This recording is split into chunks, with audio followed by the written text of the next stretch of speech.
Sir, ಸಾಮಾನ್ಯವಾಗಿ ಮೇ ತಿಂಗಳಲ್ಲಿ ಸುರಿಯುವಂತ ಮಳೆ ಪ್ರಮಾಣ ಎಷ್ಟು? ಈ ಬಾರಿ ಮೇ ತಿಂಗಳು ಇಲ್ಲಿ ತನಕ ಎಷ್ಟು ಮಳೆ ಬಿದ್ದಿದೆ? ಮೇ ತಿಂಗಳಲ್ಲಿ ಸಾಮಾನ್ಯವಾಗಿ ಈ ಬೆಂಗಳೂರಿನಲ್ಲಿ ನೀವು ಹೋಲಿಸಿದ್ರೆ ಈ ವರ್ಷ ಈಗಾಗಲೇ 30 ಸೆಂಟಿಮೀಟರ್ಕಿಂತ ಹೆಚ್ಚಿಗೆ ಆಗಿದೆ. ಇಷ್ಟೊಂದು ಮಳೆ ಆಗಲ್ಲ, ಇದು ಅತಿ ಹೆಚ್ಚಿಗೆ ಮಳೆ ಆಗೈತಿ. ಕರ್ನಾಟಕ ರಾಜ್ಯಾದ್ಯಂತ ಎಲ್ಲ ಜಿಲ್ಲೆಗಳಲ್ಲಿ ವಾಡಿಕೆಗಿಂತ ಅತಿ ಹೆಚ್ಚಿಗೆ ಮಳೆ ಆಗೈತಿ. ಬಳ್ಳಾರಿಯಲ್ಲಿ ಒಂದು ಸ್ವಲ್ಪ ಮಳೆ ಕಡಿಮೆ ಆದಂಗೆ ಅನಿಸುತ್ತೆ. ಉಳಿದ ಬಳ್ಳಾರಿ ಬಿಟ್ಟರೆ ಎಲ್ಲ ಜಿಲ್ಲೆಗಳಲ್ಲಿ ಉತ್ತಮ ಮಳೆ ಆಗಿದೆ. ಸರ್, ಈ ಬಾರಿ ಮೇ ತಿಂಗಳು ವಿಚಿತ್ರ ವಿದ್ಯಮಾನ ಕೂಡ ಸಾಕ್ಷಿ ಆಗ್ತಾ ಇದೆ ಅಂತ. ಯಾಕಂದ್ರೆ ಮೇ ತಿಂಗಳು ರಣ ಬಿಸಿಲಿನ ಬದಲು ರಣ ಮಳೆ ಸುರಿತಾ ಇದೆ. ಈ ವಿಚಿತ್ರ ವಿದ್ಯಮಾನ ಅನ್ಬೋದು ಸರ್? ವಿಚಿತ್ರ ಏನಿಲ್ಲ, ಇವು ನೇಚರ್ದಲ್ಲಿ ಸೃಷ್ಟಿಯಲ್ಲಿ ಆಗುವಂಥ ನೇಚರ್ಸ್ ರೂಲ್ ಇದು. ನಾವು ಕೆಲವೊಮ್ಮೆ ಆಗ್ಬೋದು, ಒಂದು ಮನ್ಸೂನ್ ಇನ್ನೊಂದು ಮನ್ಸೂನ್ ತನಕ ಇರೋಲ್ಲ. ಇದು ನಾರ್ಮಲ್ ಕಾಣುತ್ತೆ, ಆದ್ರೆ ನಮ್ಗೆ ಅನ್ಯೂಶುವಲ್ ಕಾಣ್ಬೋದು.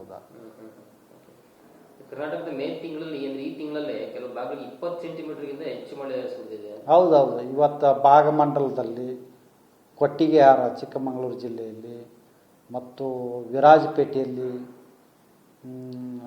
20 ಸೆಂಟಿಮೀಟರ್ಕಿಂತ ಹೆಚ್ಚಿಗೆ ಮಳೆಯಾಗಿದೆ. ಸರ್, ಈಗ ವಾಣಿಜ್ಯ ರಾಜಧಾನಿ ಅಂತ ಕರೆಸ್ಕೊಳ್ಳೋ ಮುಂಬೈಗೆ ಕಳೆದ 75 ವರ್ಷಗಳಲ್ಲೇ ಕಂಡರಿಯದಷ್ಟು ಬೇಗ ಮುಂಗಾರು ಎಂಟ್ರಿ ಕೊಟ್ಟಿದೆ ಅಂತ ಹೇಳಿ ಅಲ್ಲಿಗೆ, ಅದಕ್ಕೆ ಕಾರಣ ಸರ್? ಅದಕ್ಕೂ ಅದೇ ಮುಖ್ಯ ಕಾರಣ. ಅರಬ್ಬಿ ಸಮುದ್ರದಲ್ಲಿರುವ ವಾಯುಭಾರ ಕುಸಿತವು ಅದು ಭೂಗಾಕ್ಕೆ ಅಥವಾ ಗೋವಾ ಮತ್ತು ಕೊಂಕಣ ಕಡೆ ಇತ್ತು. ಅದರಲ್ಲಿಂದ ಸಾಕಷ್ಟು ಅದು ಮಳೆ ತಂತು. ಸರ್, ಇನ್ನು ಎಷ್ಟು ದಿನ ಇನ್ನು ರಾಜ್ಯದಲ್ಲಿ ಈ ರೀತಿ ನಿರಂತರ ಮಳೆ ಸುರಿತಾ ಇರುತ್ತೆ? ಭಾಗದಲ್ಲಿ ಇದು ಕಂಟಿನ್ಯೂ ಆಗ್ತಾ ಇರುತ್ತೆ. ಈಗ ಈ ವೆದರ್ ಸಿಸ್ಟಮ್ಸು ಮರಾಠವಾಡದಲ್ಲಿ ಇದೆ. ಅದ್ರ ಜೊತೆ ಸರ್ಕ್ಯುಲೇಷನ್ ಕೂಡ 5.8 ಕಿಲೋಮೀಟರ್ ಐತಿ. ಇದರ ಪ್ರಭಾವದಿಂದ ಉತ್ತರ ಒಳನಾಡಿನಲ್ಲಿ, ಉತ್ತರ ಒಳನಾಡು, ಕರಾವಳಿ ಹಾಗೂ ದಕ್ಷಿಣ ಒಳನಾಡಿನಲ್ಲಿ ಮುಂದಿನ 5 ದಿನಗಳವರೆಗೆ ವ್ಯಾಪಕವಾಗಿ ಎಲ್ಲ ಕಡೆ ಮಳೆಯಾಗುತ್ತೆ. ಎಲ್ಲ ಕಡೆ ಎಲ್ಲ ಜಿಲ್ಲೆಗಳಲ್ಲಿ ಮಳೆಯಾಗುವ ಸಾಧ್ಯತೆಗಳದಾವು. ಮತ್ತು ಕೆಲವು ಜಿಲ್ಲೆಗಳಲ್ಲಿ ನಾವು ರೆಡ್ ಅಲರ್ಟ್ ಕೊಟ್ಟಿವಿ, ಕೆಲವು ಜಿಲ್ಲೆಗಳಲ್ಲಿ ಆರೆಂಜ್, ಕೆಲವೊಂದು ಕಡೆ ಯೆಲ್ಲೋ ಅಲರ್ಟನ್ನು ಕೊಟ್ಟಿವಿ.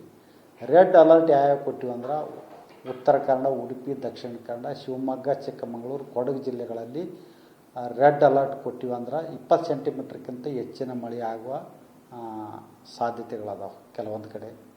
ಆದ್ರೆ ಕೆಲವೊಂದು ಜಿಲ್ಲೆಗಳಿಗೆ ನಾವು ಆರೆಂಜ್ ಅಲರ್ಟ್ ಕೊಟ್ಟಿವಿ. ಆರೆಂಜ್ ಅಲರ್ಟ್ ಅಂದ್ರೆ 12ರಿಂದ 19 ಸೆಂಟಿಮೀಟರ್ ತನಕ ಮಳೆ ಆಗುವುದು. ಅವು ಮುಖ್ಯವಾಗಿ ಬೆಳಗಾವಿ, ಧಾರವಾಡ, ಬೀದರ್, ಕಲಬುರಗಿ, ಯಾದಗಿರಿ, ವಿಜಯಪುರ ಜಿಲ್ಲೆಗಳಲ್ಲಿ ಮುಂದಿನ 5 ದಿನಗಳಲ್ಲಿ ಮಳೆಯಾಗುವ ಸಾಧ್ಯತೆಗಳಾದವು. ಮುಂದೆ ಬಾಗಲಕೋಟೆ, ಗದಗ, ಹಾವೇರಿ, ಹಾಸನ ಈ ಜಿಲ್ಲೆಗಳಿಗೆ ನಾವು ಯೆಲ್ಲೋ ಅಲರ್ಟನ್ನು ಕೊಟ್ಟಿದ್ದೀವಿ. ಉಳಿದ ಎಲ್ಲ ಜಿಲ್ಲೆಗಳಿಗೆ ಹಗುರದಿಂದ ಸಾಧಾರಣವಾಗಿ ಮಳೆಯಾಗ್ಬೋದು. ಬೆಂಗಳೂರಿನಲ್ಲಿ ಕೂಡ ಮುಂದಿನ 5 ದಿನಗಳವರೆಗೆ ಹಗುರದಿಂದ ಸಾಧಾರಣವಾಗಿ ಮಳೆಯಾಗುವ ಸಾಧ್ಯತೆ ಐತಿ.